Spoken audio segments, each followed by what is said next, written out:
ओम नमः शिवाय। JH धार्मिक कथाओं में आपका हार्दिक स्वागत है। हर रोज सुबह 7 बजे हम शिव पुराण के अलग अलग भागों को वीडियो के रूप में प्रस्तुत करते हैं। तो रोज सुबह 7 बजे हमसे जुड़े रहे और चैनल को लाइक, शेयर और सब्सक्राइब करें ताकि आपको संपूर्ण शिव पुराण के बारे में वीडियो द्वारा जानकारी मिलती रहे। आज हम शिव पुराण विदेश्वर संहिता का 11वां अध्याय से 15वां अध्याय तक पठन करेंगे। भगवान भोलेनाथ का नाम और ओम नमः शिवाय बोलकर शुरू करते हैं। ओम नमः शिवाय। विदेश्वर संहिता 11वां अध्याय। शिवलिंग की स्थापना और पूजन विधि का वर्णन। ऋषियों ने पूछा, सूत जी, शिवलिंग की स्थापना कैसे करनी चाहिए तथा उसकी पूजा कैसे, किस काल में तथा किस द्रव्य द्वारा करनी चाहिए। सूत जी ने कहा, महर्षियों, मैं तुम लोगों के लिए इस विषय का वर्णन करता हूँ, इसे ध्यान से सुनो और समझो। अनुकूल एवं शुभ समय में किसी पवित्र तीर्थ में, नदी के तट पर, ऐसी जगह पर शिवलिंग की स्थापना करनी चाहिए जहां रोज पूजन कर सके। पार्थिव द्रव्य से, जलमय द्रव्य से अथवा तेजस द्रव्य से पूजन करने से उपासक को पूजन का पूरा फल प्राप्त होता है। शुभ लक्षणों में पूजा करने पर यह तुरंत फल देने वाला है। चल प्रतिष्ठा के लिए छोटा शिवलिंग श्रेष्ठ माना जाता है। अचल प्रतिष्ठा हेतु बड़ा शिवलिंग अच्छा रहता है। शिवलिंग की पीठ सहित स्थापना करनी चाहिए। शिवलिंग की पीठ गोल, चौकोर, त्रिकोण अथवा खाट के पाए की भांति ऊपर नीचे मोटा और बीच में पतला होना चाहिए। ऐसा लिंग पीठ महान फल देने वाला होता है। पहले मिट्टी अथवा लोहे से शिवलिंग का निर्माण करना चाहिए। जिस द्रव्य से लिंग का निर्माण हो उसी से उसका पीठ बनाना चाहिए। यही अचल प्रतिष्ठा वाले शिवलिंग की विशेषता है। चल प्रतिष्ठा वाले शिवलिंग में लिंग व प्रतिष्ठा एक ही तत्व से बनानी चाहिए। लिंग की लंबाई स्थापना करने वाले मनुष्य के 12 अंगुल के बराबर होनी चाहिए।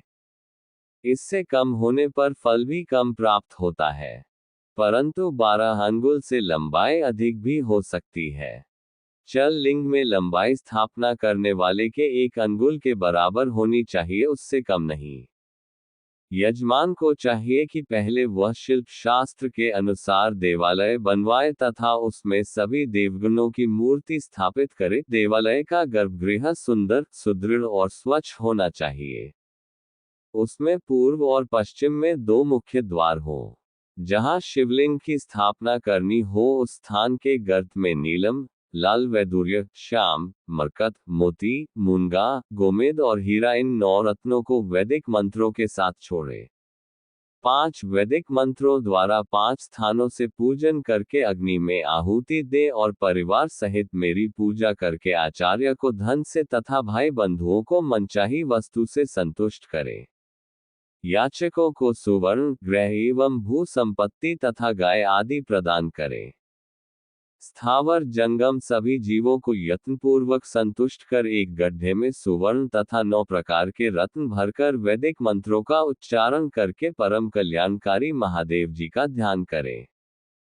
तत्पश्चात नाद घोष से युक्त महामंत्र ओंकार ओम का उच्चारण करके गड्ढे में पीठयुक्त शिवलिंग की स्थापना करें। वहां परम सुंदर मूर्ति की भी स्थापना करनी चाहिए तथा भूमि संस्कार की विधि जिस प्रकार शिवलिंग के लिए की गई है, उसी प्रकार मूर्ति की प्रतिष्ठा भी करनी चाहिए। मूर्ति की स्थापना अर्थात प्रतिष्ठा पंचाक्षर मंत्र से करनी चाहिए। मूर्ति को बाहर से भी लिया जा सकता है, परंतु वह साधु पुरुषों द्वारा पूजित हो। इस प्रकार शिवलिंग व मूर्ति द्वारा की गई महादेव जी की पूजा शिवपद प्रदान करने वाली है। स्थावर और जंगम से लिंग भी 2 तरह का हो गया है। वृक्ष लता आदि को स्थावर लिंग कहते हैं और कृमि कीट आदि को जंगम लिंग। स्थावर लिंग को सींचना चाहिए तथा जंगम लिंग को आहार एवं जल देकर तृप्त करना चाहिए। यो चराचर जीवों को भगवान शंकर का प्रतीक मानकर उनका पूजन करना चाहिए। इस तरह महालिंग की स्थापना करके विविध उपचारों द्वारा उसका रोज पूजन करे तथा देवालय के पास ध्वजारोहण करे। शिवलिंग साक्षात शिव का पद प्रदान करने वाला है। आवाहन, आसन, अर्घ्य, पाद्य, पाद्यांग, आचमन, स्नान, वस्त्र, यज्ञोपवीत, गंध, पुष्प, धूप, दीप, नैवेद्य, तांबूल समर्पण, नीराजन, नमस्कार और विसर्जन, ये 16 उपचार हैं। इनके द्वारा पूजन करें। इस तरह किया गया भगवान शिव का पूजन शिवपद की प्राप्ति कराने वाला है। सभी शिवलिंगों की स्थापना के उपरांत, चाहे वे मनुष्य द्वारा स्थापित, ऋषियों या देवताओं द्वारा अथवा अपने आप प्रकट हुए हों, सभी का उपर्युक्त विधि से पूजन करना चाहिए, तभी फल प्राप्त होता है। उसकी परिक्रमा और नमस्कार करने से शिवपद की प्राप्ति होती है। शिवलिंग का नियमपूर्वक दर्शन भी कल्याणकारी होता है। मिट्टी, आटा, गाय के गोबर, फूल, कनेर पुष्प, फल, गुड़, मक्खन, भस्म अथवा अन्न से शिवलिंग बनाकर प्रतिदिन पूजन करें तथा प्रतिदिन 10,000 प्रणव मंत्रों का जाप करें अथवा दोनों संध्याओं के समय 1 सहस्र प्रणव मंत्रों का जाप करें। इससे भी शिव पद की प्राप्ति होती है। जप काल में प्रणव मंत्र का उच्चारण मन की शुद्धि करता है। नाद और बिंदु से युक्त ओंकार को कुछ विद्वान समान प्रणव कहते हैं। प्रतिदिन 10,000 पंचाक्षर मंत्र का जाप अथवा दोनों संध्याओं को 1 सहस्र मंत्र का जाप शिव पद की प्राप्ति कराने वाला है। सभी ब्राह्मणों के लिए प्रणव से युक्त पंचाक्षर मंत्र अति फलदायक है।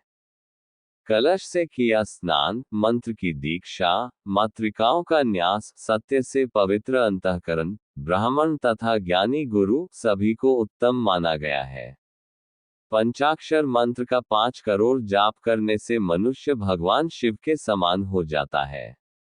1, 2, 3 अथवा 4 करोड़ जाप करके मनुष्य क्रमशः ब्रह्मा, विष्णु, रुद्र तथा महेश्वर का पद प्राप्त कर लेता है।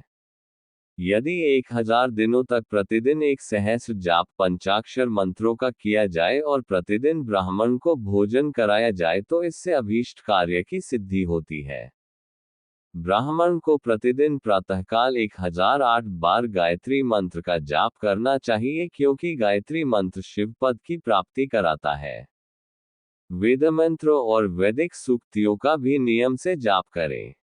अन्य मंत्रों में जितने अक्षर हैं उनके उतने लाख जाप करें। इस प्रकार यथाशक्ति जाप करने वाला मनुष्य मोक्ष प्राप्त करता है। अपनी पसंद से कोई एक मंत्र अपनाकर प्रतिदिन उसका जाप करें अथवा ओम का नित्य 1 सहस्र जाप करें।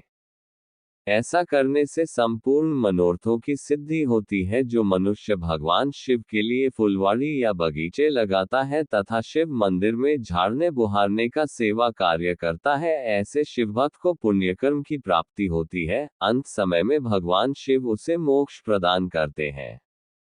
काशी में निवास करने से भी योग और मोक्ष की प्राप्ति होती है। इसलिए आमरण भगवान शिव के क्षेत्र में निवास करना चाहिए। उस क्षेत्र में स्थित बावड़ी, तालाब, कुआं और पोखर को शिवलिंग समझकर वहां स्नान, दान और जाप करके मनुष्य भगवान शिव को प्राप्त कर लेता है। जो मनुष्य शिव के क्षेत्र में अपने किसी मृत संबंधी का दाह, दशाह, मासिक श्राद्ध अथवा वार्षिक श्राद्ध करता है अथवा अपने पितरों को पिंड देता है, वो तत्काल सभी पापों से मुक्त हो जाता है और अंत में शिवपद प्राप्त करता है। लोक में अपने वर्ण के अनुसार आचरण करने व सदाचार का पालन करने से शिव पद की प्राप्ति होती है। निष्काम भाव से किया गया कार्य अभीष्ट फल देने वाला एवं शिव पद प्रदान करने वाला होता है। दिन के प्रातः, मध्याह्न और सायं 3 विभाग होते हैं। इनमें सभी को एक एक प्रकार के कर्म का प्रतिपादन करना चाहिए। प्रातःकाल रोजाना दैनिक शास्त्र कर्म, मध्याह्न सकौम कर्म तथा सायंकाल शांति कर्म के लिए पूजन करना चाहिए। इसी प्रकार रात्रि में 4 प्रहर होते हैं, उनमें से बीच के 2 प्रहर निशीथ काल कहलाते हैं। इसी काल में पूजा करनी चाहिए, क्योंकि यह पूजा अभीष्ट फल देने वाली है। कलियुग में कर्म द्वारा ही फल की सिद्धि होगी। इस प्रकार विधिपूर्वक और समयानुसार भगवान शिव का पूजन करने वाले मनुष्य को अपने कर्मों का पूरा फल मिलता है। ऋषियों ने कहा, सूत जी, ऐसे पुण्य क्षेत्र कौन कौन से हैं जिनका आश्रय लेकर सभी स्त्री पुरुष शिव पद को प्राप्त कर ले? कृपया कर हमें बताए। विदेश्वर संहिता 12वां अध्याय, मोक्षदायक पुण्य क्षेत्रों का वर्णन। सूत जी बोले, हे विद्वान और बुद्धिमान महर्षियों, मैं मोक्ष देने वाले शिव क्षेत्रों का वर्णन कर रहा हूँ। पर्वत, वन और काननों सहित इस पृथ्वी का विस्तार 50 करोड़ योजन है। भगवान शिव की इच्छा से पृथ्वी ने सभी को धारण किया है। भगवान शिव ने भूतल पर विभिन्न स्थानों पर वहां के प्राणियों को मोक्ष देने के लिए शिव क्षेत्र का निर्माण किया है। कुछ क्षेत्रों को देवताओं और ऋषियों ने अपना निवास स्थान बनाया है, इसलिए उसमें तीर्थत्व प्रकट हो गया है। बहुत से तीर्थ ऐसे हैं जो स्वयं प्रकट हुए हैं। तीर्थ क्षेत्र में जाने पर मनुष्य को सदा स्नान, दान और जाप करना चाहिए, अन्यथा मनुष्य रोग, गरीबी तथा मुक्ता आदि दोषों का भागी हो जाता है। जो मनुष्य अपने देश में मृत्यु को प्राप्त होता है, वह इस पुण्य के फल से दोबारा मनुष्य योनि प्राप्त करता है, परंतु पापी मनुष्य दुर्गति को ही प्राप्त करता है। हे ब्राह्मणों, पुण्य क्षेत्र में किया गया पाप कर्म अधिक दृढ़ हो जाता है। अतः पुण्य क्षेत्र में निवास करते समय पाप कर्म करने से बचना चाहिए। सिंधु और सतलुज नदी के तट पर बहुत से पुण्य क्षेत्र हैं। सरस्वती नदी परम पवित्र और 60 मुख वाली है, अर्थात उसकी 60 धाराएं हैं। इन धाराओं के तट पर निवास करने से परम पद की प्राप्ति होती है। हिमालय से निकली हुई पुण्य सलिला गंगा 100 मुख वाली नदी है। इसके तट पर काशी, प्रयाग आदि पुण्य क्षेत्र हैं। मकर राशि में सूर्य होने पर गंगा की तटभूमि अधिक प्रशस्त एवं पुण्यदायक हो जाती है। सोनभद्र नदी की 10 धाराएं हैं। बृहस्पति के मकर राशि में आने पर यह अत्यंत पवित्र तथा अभीष्ट फल देने वाली है। इस समय यहाँ स्नान और उपवास करने से विनायक पद की प्राप्ति होती है। पुण्य सलिला महानदी नर्मदा के 24 मुख हैं। इसमें स्नान करके तट पर निवास करने से मनुष्य को वैष्णव पद की प्राप्ति होती है। तमसा के 12 तथा रेवा के 10 मुख हैं। परम पुण्यमयी गोदावरी के 21 मुख हैं। ये ब्रह्महत्या तथा गोवध पाप का नाश करने वाली एवं रुद्रलोक देने वाली है। कृष्णवेणी नदी समस्त पापों का नाश करने वाली है। इसके 18 मुख हैं तथा यह विष्णुलोक प्रदान करने वाली है। तुंगभद्रा 10 मुखी है एवं ब्रह्मलोक देने वाली है। सुवर्ण मुखरी के 9 मुख हैं। ब्रह्मलोक से लौटे जीव इसी नदी के तट पर जन्म लेते हैं। सरस्वती नदी, पंपा सरोवर, कन्याकुमारी अंतरीप तथा शुभकारक श्वेत नदी सभी पुण्य क्षेत्र हैं। इनके तट पर निवास करने से इंद्रलोक की प्राप्ति होती है। महानदी कावेरी परम पुण्यमयी है। इसके 27 मुख है। ये संपूर्ण अभीष्ट वस्तुओं को देने वाली है। इसके तट ब्रह्मा, विष्णु का पद देने वाले हैं।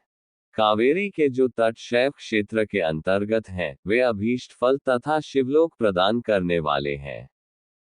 नैमिषारण्य तथा बदरिकाश्रम में सूर्य और बृहस्पति के मेष राशि में आने पर स्नान और पूजन करने से ब्रह्मलोक की प्राप्ति होती है। सिंह और कर्क राशि में सूर्य की संक्रांति होने पर सिंधु नदी में किया स्नान तथा केदार तीर्थ के जल का पान एवं स्नान ज्ञानदायक माना जाता है। बृहस्पति के सिंह राशि में स्थित होने पर भाद्रमास में गोदावरी के जल में स्नान करने से शिवलोक की प्राप्ति होती है, ऐसा स्वयं भगवान शिव ने कहा था। सूर्य और बृहस्पति के कन्या राशि में स्थित होने पर यमुना और सोनभद्र में स्नान से धर्मराज और गणेश लोक में महान भोग की प्राप्ति होती है, ऐसी महर्षियों की मान्यता है। सूर्य और बृहस्पति के तुला राशि में होने पर कावेरी नदी में स्नान करने से भगवान विष्णु के वचन की महिमा से अभीष्ट फल की प्राप्ति होती है। मार्गशीर्ष माह में सूर्य और बृहस्पति के वृश्चिक राशि में आने पर नर्मदा में स्नान करने से विष्णु पद की प्राप्ति होती है। सूर्य और बृहस्पति के धनु राशि में होने पर सुवर्ण मुखरी नदी में किया स्नान शिवलोक प्रदान करने वाला है। मकर राशि में सूर्य और बृहस्पति के माघ मास में होने पर गंगा जी में किया गया स्नान शिवलोक प्रदान कराने वाला है। शिवलोक के पश्चात ब्रह्मा और विष्णु के स्थानों में सुख भोग कर अंत में मनुष्य को ज्ञान की प्राप्ति होती है। माघ मास में सूर्य के कुंभ राशि में होने पर फाल्गुन मास में गंगा तट पर किया श्राद्ध पिंडदान अथवा तिलोदक दान पिता और नाना दोनों कुलों के पितरों की अनेकों पीढ़ियों का उद्धार करने वाला है। गंगा व कावेरी नदी का आश्रय लेकर तीर्थवास करने से पाप का नाश हो जाता है। ताम्रपर्णी और वेगवती नदियां ब्रह्मलोक की प्राप्ति रूप फल देने वाली हैं। इनके तट पर स्वर्गदायक क्षेत्र हैं। इन नदियों के मध्य में बहुत से पुण्य क्षेत्र हैं। यहाँ निवास करने वाला मनुष्य अभीष्ट फल का भागी होता है। सदाचार, उत्तम वृत्ति तथा सद्भावना के साथ मन में दयाभाव रखते हुए विद्वान पुरुष को तीर्थ में निवास करना चाहिए, अन्यथा उसे फल नहीं मिलता। पुण्य क्षेत्र में जीवन बिताने का निश्चय करने पर तथा वास करने पर पहले का सारा पाप तत्काल नष्ट हो जाएगा, क्योंकि पुण्य को ऐश्वर्यदायक कहा जाता है। हे ब्राह्मणों, तीर्थ में वास करने पर उत्पन्न पुण्य कायिक, वाचिक और मानसिक सभी पापों का नाश कर देता है। तीर्थ में किया मानसिक पाप कई कल्पों तक पीछा नहीं छोड़ता, ये केवल ध्यान से ही नष्ट होता है। वाचिक पाप जाप से तथा कायिक पाप शरीर को सुखाने जैसे कठोर तप से नष्ट होता है। अतः सुख चाहने वाले पुरुष को देवताओं की पूजा करते हुए और ब्राह्मणों को दान देते हुए पाप से बचकर ही तीर्थ में निवास करना चाहिए। विदेश्वर संहिता 13वां अध्याय सदाचार, संध्यावंदन, प्रणव, गायत्री जाप एवं अग्निहोत्र की विधि तथा महिमा। ऋषियों ने कहा, सूत जी, आप हमें वह सदाचार सुनाए जिससे विद्वान पुरुष पुण्य लोकों पर विजय पाता है। स्वर्ग प्रदान करने वाले धर्म में तथा नरक का कष्ट देने वाले अधर्म में आचारों का वर्णन कीजिए। सूत जी बोले, सदाचार का पालन करने वाला मनुष्य ही ब्राह्मण कहलाने का अधिकारी है। वेदों के अनुसार आचार का पालन करने वाले एवं वेद के अभ्यासी ब्राह्मण को विप्र कहते हैं। सदाचार, वेदाचार तथा विद्या गुणों से युक्त होने पर उसे द्विज कहते हैं। वेदों का कम आचार तथा कम अध्ययन करने वाले एवं राजा के पुरोहित अथवा सेवक ब्राह्मण को क्षत्रिय ब्राह्मण कहते हैं। जो ब्राह्मण कृषि या वाणिज्य कर्म करने वाला है तथा ब्राह्मणोचित आचार का भी पालन करता है वह वैश्य ब्राह्मण है तथा स्वयं खेत जोतने वाला शूद्र ब्राह्मण कहलाता है। जो दूसरों के दोष देखने वाला तथा परद्रोही है उसे चांडाल द्विज कहते हैं। क्षत्रियों में जो पृथ्वी का पालन करता है वह राजा है तथा अन्य मनुष्य राजत्वहीन क्षत्रिय माने जाते हैं। जो धान्य आदि वस्तुओं का क्रय विक्रय करता है वह वैश्य कहलाता है। दूसरों को वणिक कहते हैं। जो ब्राह्मणों, क्षत्रियों और वैश्यों की सेवा में लगा रहता है शूद्र कहलाता है। जो शूद्र हल जोतता है उसे वृष समझना चाहिए।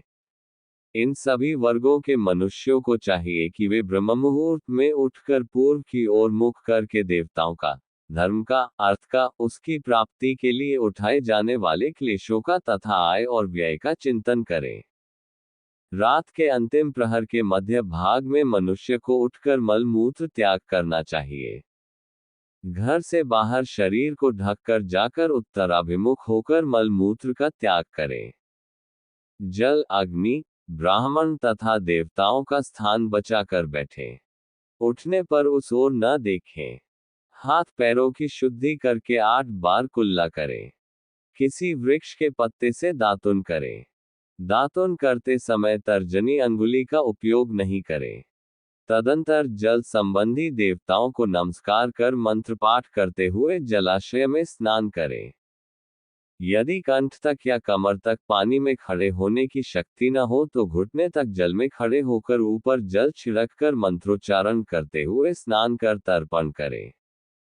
इसके उपरांत वस्त्र धारण कर उत्तरीय भी धारण करें। नदी अथवा तीर्थ में स्नान करने पर उतारे हुए वस्त्र वहां न धोएं। उसे किसी कुएं, बावड़ी अथवा घर ले जाकर धोएं।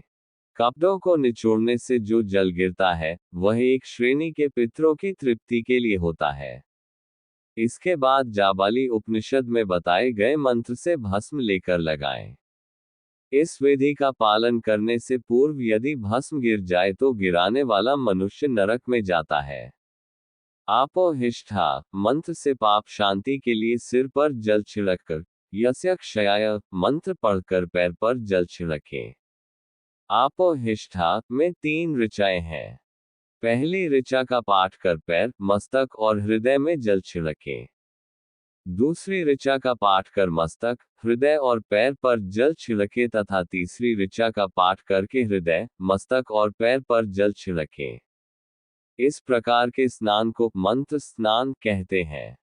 किसी अपवित्र वस्तु से स्पर्श हो जाने पर, स्वास्थ्य ठीक न रहने पर, यात्रा में या जल उपलब्ध न होने की दशा में मंत्र स्नान करना चाहिए। प्रातःकाल की संध्योपासना में गायत्री मंत्र का जाप करके 3 बार सूर्य को अर्घ्य दें। मध्याह्न में गायत्री मंत्र का उच्चारण कर सूर्य को एक अर्घ्य देना चाहिए। सायंकाल में पश्चिम की ओर मुख करके पृथ्वी पर ही सूर्य को अर्घ्य दें। सायंकाल में सूर्यास्त से 2 घड़ी पहले की गई संध्या का कोई महत्व नहीं होता। ठीक समय पर ही संध्या करनी चाहिए। यदि संध्योपासना किए बिना एक दिन बीत जाए तो उसके प्रायश्चित हेतु अगली संध्या के समय 100 गायत्री मंत्र का जाप करें। 10 दिन छूटने पर 1 लाख तथा 1 माह छूटने पर अपना उपनयन संस्कार कराएं। अर्थ सिद्धि के लिए ईश, गौरी, कार्तिकेय, विष्णु, ब्रह्मा, चंद्रमा और यम व अन्य देवताओं का शुद्ध जल से तर्पण करें। तीर्थ के दक्षिण में, मंत्रालय में, देवालय में अथवा घर में आसन पर बैठकर अपनी बुद्धि को स्थिर कर देवताओं को नमस्कार कर प्रणव मंत्र का जाप करने के पश्चात गायत्री मंत्र का जाप करें। प्रणव के अ, उ और म तीनों अक्षरों में जीव और ब्रह्मा की एकता का प्रतिपादन होता है। अतः प्रणव मंत्र का जाप करते समय मन में ये भावना होनी चाहिए कि हम तीनों लोकों की सृष्टि करने वाले ब्रह्मा, पालन करने वाले विष्णु तथा संहार करने वाले रुद्र की उपासना कर रहे हैं। ये ब्रह्मस्वरूप ओंकार हमारी कर्मेंद्रियों, ज्ञानेंद्रियों, मन की वृत्तियों तथा बुद्धिवृत्तियों को सदा भोग और मोक्ष प्रदान करने वाले धर्म एवं ज्ञान की ओर प्रेरित करें। जो मनुष्य प्रणव मंत्र के अर्थ का चिंतन करते हुए इसका जाप करते हैं, वे निश्चय ही ब्रह्मा को प्राप्त करते हैं तथा जो मनुष्य बिना अर्थ जाने प्रणव मंत्र का जाप करते हैं, उनको ब्राह्मणत्व की पूर्ति होती है। इस हेतु श्रेष्ठ ब्राह्मण को प्रतिदिन प्रातःकाल 1 सहस्र गायत्री मंत्र का जाप करना चाहिए। मध्याह्न में 100 बार तथा सायं 28 बार जाप करें।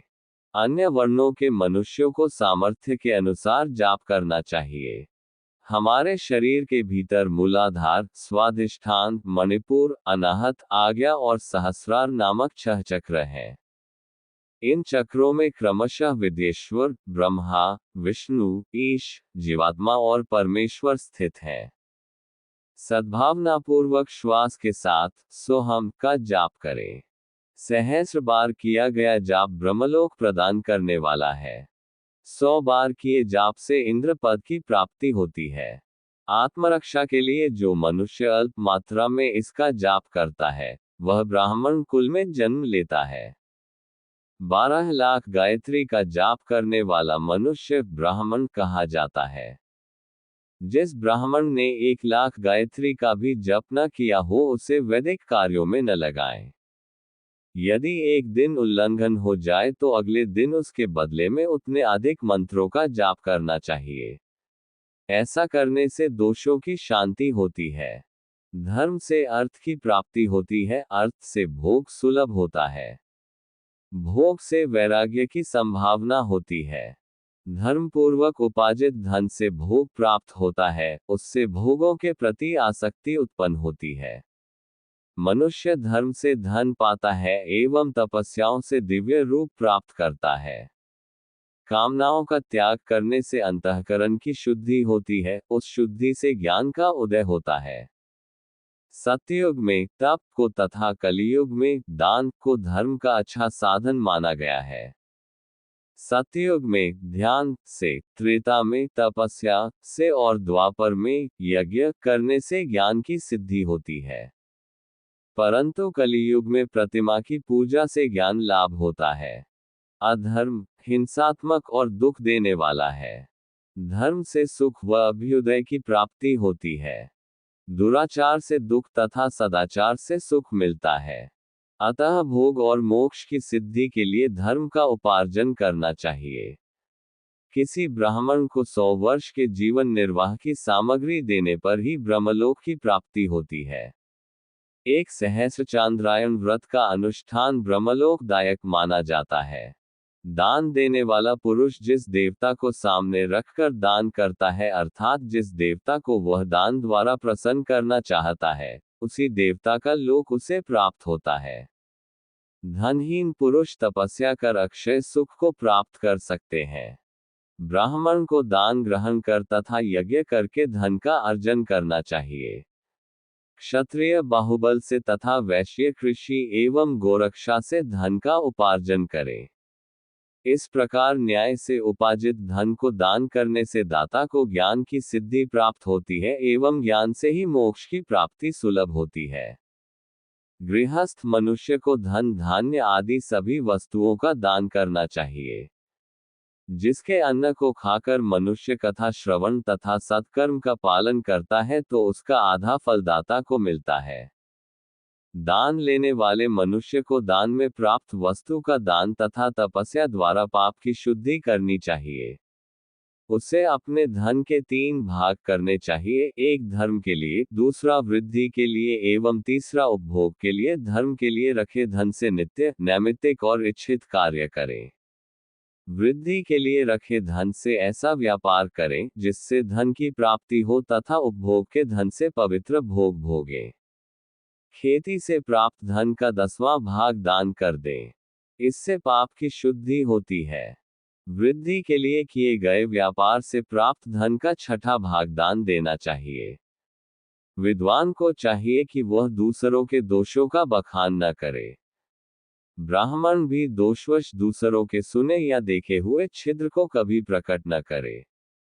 विद्वान पुरुष ऐसी बात न कहे जो समस्त प्राणियों के हृदय में रोष पैदा करने वाली हो। दोनों संध्याओं के समय अग्नि को विधि पूर्वक दी हुई आहुति से संतुष्ट करे। चावल, धान्य, घी, फल, कंद तथा हविष्य के द्वारा स्थालीपाक बनाए तथा यथोचित रीति से सूर्य और अग्नि को अर्पित करे। यदि दोनों समय अग्निहोत्र करने में असमर्थ हो तो संध्या के समय जाप और सूर्य की वंदना कर ले। आत्मज्ञान की इच्छा रखने वाले तथा धनी पुरुषों को इसी प्रकार उपासना करनी चाहिए। जो मनुष्य सदा ब्रह्मयज्ञ करते हैं, देवताओं की पूजा, अग्नि पूजा और गुरु पूजा प्रतिदिन करते हैं तथा ब्राह्मणों को भोजन तथा दक्षिणा देते हैं, वे स्वर्गलोक के भागी होते हैं। विदेश्वर संहिता 14वां अध्याय। अग्नियज्ञ, देवयज्ञ और ब्रह्मयज्ञ का वर्णन। ऋषियों ने कहा, प्रभो, अग्नियज्ञ, देवयज्ञ और ब्रह्मयज्ञ का वर्णन करके हमें कृतार्थ करें। सूत जी बोले, महर्षियों, गृहस्थ पुरुषों के लिए प्रातः और सांयकाल अग्नि में 2 चावल और द्रव्य की आहुति ही अग्नियज्ञ है। ब्रह्मचारियों के लिए समिधा का देना ही अग्नियज्ञ है, अर्थात अग्नि में सामग्री की आहुति देना उनके लिए अग्नियज्ञ है। द्विजों का जब तक विवाह न हो जाए, उनके लिए अग्नि में समिधा की आहुति, व्रत तथा जाप करना ही अग्नियज्ञ है। द्विजो, जिसने अग्नि को विसर्जित कर उसे अपनी आत्मा में स्थापित कर लिया है, ऐसे वानप्रस्थियों और सन्यासियों के लिए यही अग्नि यज्ञ है कि वे समय पर हितकर और पवित्र अन्न का भोजन कर लें। ब्राह्मणों, सायंकाल अग्नि के लिए दी आहुति से संपत्ति की प्राप्ति होती है तथा प्रातःकाल सूर्यदेव को दी आहुति से आयु की वृद्धि होती है। दिन में अग्निदेव सूर्य में हो प्रविष्ट हो जाते हैं, अतः प्रातःकाल सूर्य को दी आहुति अग्नियज्ञ के समान ही होती है। इंद्र आदि समस्त देवताओं को प्राप्त करने के उद्देश्य से जो आहुति अग्नि में दी जाती है, वह देवयज्ञ कहलाती है। लौकिक अग्नि में प्रतिष्ठित जो संस्कार निमित्तिक हवन कर्म है, वह देवयज्ञ है। देवताओं को प्रसन्न करने के लिए नियम से विधिपूर्वक किया गया यज्ञ ही देवयज्ञ है। वेदों के नित्य अध्ययन और स्वाध्याय को ब्रह्मयज्ञ कहते हैं। मनुष्य को देवताओं की तृप्ति के लिए प्रतिदिन ब्रह्मयज्ञ करना चाहिए। प्रातःकाल और सायंकाल को ही इसे किया जा सकता है। अग्नि के बिना देवयज्ञ कैसे होता है, इसे श्रद्धा और आदर से सुनो। सृष्टि के आरंभ में सर्वज्ञ और सर्वसमर्थ महादेव शिवजी ने समस्त लोकों के उपकार के लिए वारों की कल्पना की। भगवान शिव संसार रूपी रोग को दूर करने के लिए वैद्य हैं, सबके ज्ञाता तथा समस्त औषधियों के औषध हैं। भगवान शिव ने सबसे पहले अपने वार की रचना की जो आरोग्य प्रदान करने वाला है। तत्पश्चात अपनी माया शक्ति का वार बनाया जो संपत्ति प्रदान करने वाला है। जन्मकाल में दुर्गतिग्रस्त बालक की रक्षा के लिए कुमार के वार की कल्पना की। आलस्य और पाप की निवृत्ति तथा समस्त लोकों का हित करने की इच्छा से लोकरक्षक भगवान विष्णु का वार बनाया। इसके बाद शिवजी ने पुष्टि और रक्षा के लिए आयुर्कर्ता त्रिलोक सृष्टा परमेष्टि ब्रह्मा का आयुष्कारक वार बनाया। तीनों लोकों की वृद्धि के लिए पहले पुण्य पाप की रचना होने पर लोगों को शुभाशुभ फल देने वाले इंद्र और यम के वारों का निर्माण किया। ये वार भोग देने वाले तथा मृत्यु भय को दूर करने वाले हैं। इसके उपरांत भगवान शिव ने 7 ग्रहों को इन वारों का स्वामी निश्चित किया। ये सभी ग्रह नक्षत्र ज्योतिर्मय मंडल में प्रतिष्ठित हैं। शिव के वार के स्वामी सूर्य हैं।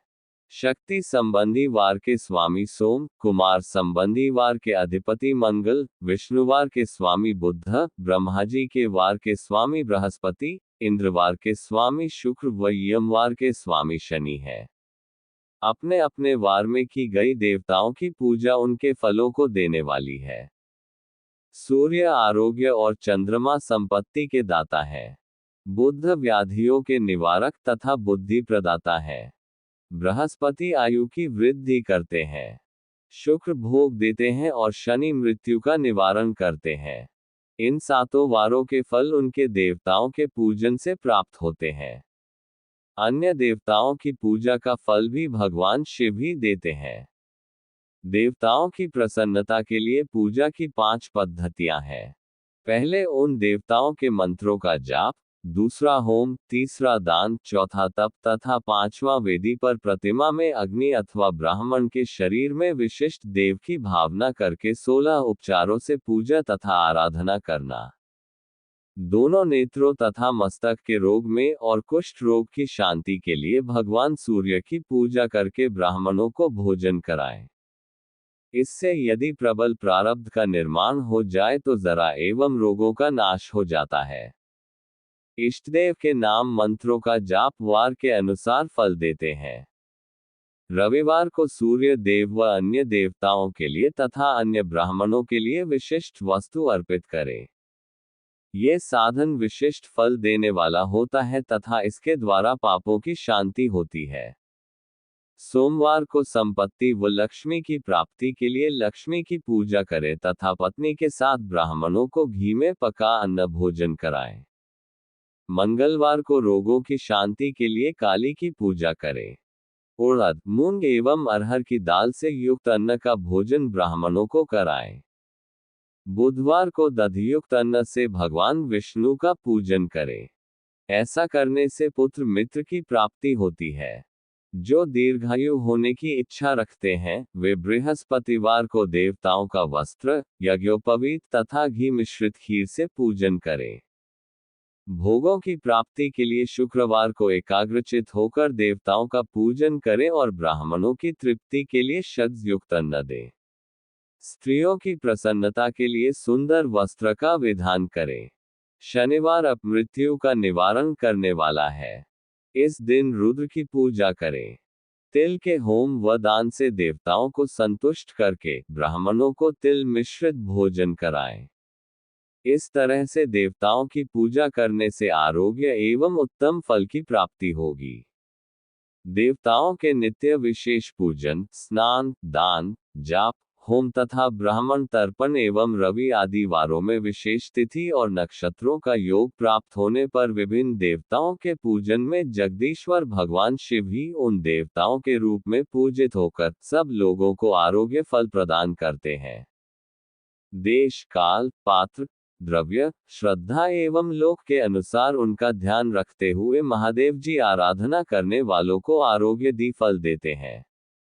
मंगल कार्य आरंभ में और अशुभ कार्यों के अंत में तथा जन्म नक्षत्रों के आने पर गृहस्थ पुरुष अपने घर में आरोग्य की समृद्धि के लिए सूर्य ग्रह का पूजन करें। इससे सिद्ध होता है कि देवताओं का पूजन संपूर्ण अभीष्ट वस्तुओं को देने वाला है। पूजन वैदिक मंत्रों के अनुसार ही होना चाहिए। शुभ फल की इच्छा रखने वाले मनुष्यों को सातों दिन अपनी शक्ति के अनुसार देव पूजन करना चाहिए। निर्धन मनुष्य तपस्या व व्रत आदि से तथा धनी धन के द्वारा देवी देवताओं की आराधना करे। जो मनुष्य श्रद्धापूर्वक इस तरह के धर्म का अनुष्ठान करता है, वह पुण्यलोक में अनेक प्रकार के फल भोगकर पुनः इस पृथ्वी पर जन्म ग्रहण करता है। धनवान पुरुष सदा भोग सिद्धि के लिए मार्ग में वृक्ष लगाकर लोगों के लिए छाया की व्यवस्था करते हैं और उनके लिए कुएं, बावली बनवाकर पानी की व्यवस्था करते हैं। वेद शास्त्रों की प्रतिष्ठा के लिए पाठशाला का निर्माण या अन्य किसी भी प्रकार से धर्म का संग्रह करते हैं और स्वर्गलोक को प्राप्त होते हैं। समयानुसार पुण्य कर्मों के परिपाक से अंतःकरण शुद्ध होने पर ज्ञान की सिद्धि होती है। द्विजो, इस अध्याय को जो सुनता, पढ़ता अथवा सुनने की व्यवस्था करता है, उसे देवयज्ञ का फल प्राप्त होता है। विदेश्वर संहिता 15वां अध्याय। देश, काल, पात्र और दान का विचार। ऋषियों ने कहा, समस्त पदार्थों के ज्ञाताओं में श्रेष्ठ सूत जी हमसे देश, काल और दान का वर्णन करें। देश का वर्णन। सूत जी बोले, अपने घर में किया देवयज्ञ शुद्ध ग्रह के फल को देने वाला है। गौशाला का स्थान घर में किए गए देवयज्ञ से 10 गुना जबकि जलाशय का तट गौशाला से 10 गुना है। एवं जहाँ तुलसी, बेल और पीपल वृक्ष का मूल हो, वह स्थान जलाशय तट से भी 10 गुना महत्व देने वाला है। देवालय उससे भी अधिक महत्व रखता है। देवालय से 10 गुना महत्व रखता है तीर्थ भूमि का तट। उससे भी श्रेष्ठ है नदी का किनारा तथा उसका 10 गुना उत्कृष्ट है तीर्थ नदी का तट। इससे भी अधिक महत्व रखने वाला है सप्तगंगा का तट, जिसमें गंगा, गोदावरी, कावेरी, ताम्रपर्णी, सिंधु, सरयू और रेवा नदियां आती हैं। इससे भी 10 गुना अधिक फल समुद्र का तट और उससे भी 10 गुना अधिक फल पर्वत चोटी पर पूजा करने से होता है और सबसे अधिक महत्व का स्थान वह होता है जहां मन रम जाए। काल का वर्णन। सतयुग में यज्ञ, दान आदि से संपूर्ण फलों की प्राप्ति होती है। त्रेता में तिहाई, द्वापर में आधा, कलियुग में इससे भी कम फल प्राप्त होता है। परंतु शुद्ध हृदय से किया गया पूजन फल देने वाला होता है।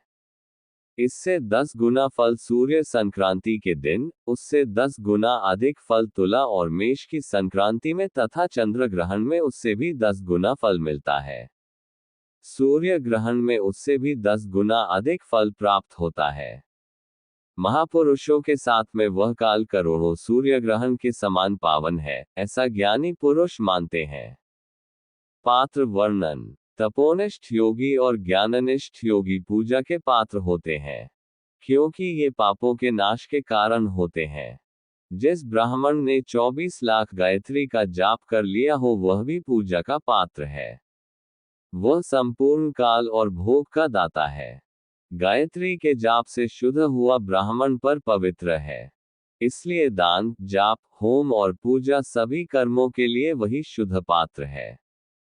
स्त्री या पुरुष जो भी भूखा हो वही अन्नदान का पात्र है। जिसे जिस वस्तु की इच्छा हो उसे वह वस्तु बिना मांगे ही दे दी जाए, तो दाता को उस दान का पूरा फल प्राप्त होता है।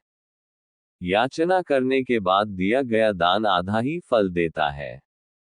सेवक को दिया दान चौथाई फल देने वाला होता है। दीन ब्राह्मण को दिए गए धन का दान दाता को इस भूतल पर 10 वर्षों तक भोग प्रदान करने वाला है। विधवेता को दान देने पर वह स्वर्गलोक में देवताओं के वर्ष से 10 वर्षों तक दिव्य भोग देने वाला है। गुरु दक्षिणा में प्राप्त धन शुद्ध द्रव्य कहलाता है। इसका दान संपूर्ण फल देने वाला है। क्षत्रियों का शौर्य से कमाया हुआ, वैश्यों का व्यापार से आया हुआ और शूद्रों का सेवावृत्ति से प्राप्त किया धन उत्तम द्रव्य है। दान का वर्णन। गौ, भूमि, तिल, सुवर्ण, घी, वस्त्र, धान्य, गुड़, चांदी, नमक, कोहड़ा और कन्या नामक 12 वस्तुओं का दान करना चाहिए। गोदान से सभी पापों का निवारण होता है और पुण्य कर्मों की पुष्टि होती है। भूमि का दान परलोक में आश्रय देने वाला होता है। तिल का दान बल देने वाला तथा मृत्यु का निवारक होता है। सुवर्ण का दान वीर्यदायक और घी का दान पुष्टिकारक होता है। वस्त्र का दान आयु की वृद्धि करता है। धान्य का दान करने से अन्न और धन की समृद्धि होती है। गुड़ का दान मधुर भोजन की प्राप्ति कराता है। चांदी के दान से वीर्य की वृद्धि होती है। लवण के दान से षड्ज भोजन की प्राप्ति होती है। कोहड़ा या कूष्मांड के दान को पुष्टिदायक माना जाता है। कन्या का दान आजीवन भोग देने वाला होता है। जिन वस्तुओं से श्रवण आदि इंद्रियों की तृप्ति होती है उनका सदा दान करें। वेद और शास्त्र को गुरुमुख से ग्रहण करके कर्मों का फल अवश्य मिलता है, इसे ही उच्च कोटि की आस्तिकता कहते हैं।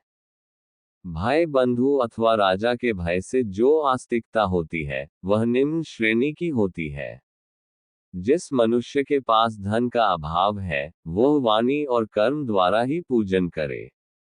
तीर्थयात्रा और व्रत को शारीरिक पूजन माना जाता है। तपस्या और दान मनुष्य को सदा करने चाहिए। देवताओं की तृप्ति के लिए जो कुछ दान किया जाता है वह सब प्रकार के भोग प्रदान करने वाला है। इससे इस लोक और परलोक में उत्तम जन्म और सदा सुलभ होने वाला भोग प्राप्त होता है। ईश्वर को सब कुछ समर्पित करने एवं बुद्धि से यज्ञ व दान करने से मोक्ष की प्राप्ति होती है। हर हर महादेव। अगले भाग में शिव पुराण विदेश्वर संहिता के 16वें से 20वें अध्याय तक वीडियो द्वारा प्रस्तुत करेंगे। तो कल सुबह 7 बजे हमसे जरूर जुड़िए और चैनल को लाइक, शेयर और सब्सक्राइब जरूर करें ताकि आपको नोटिफिकेशन मिलता रहे। तब तक के लिए हर हर महादेव। भगवान भोलेनाथ की कृपा आप पर हमेशा बनी रहे। ओम नमः शिवाय।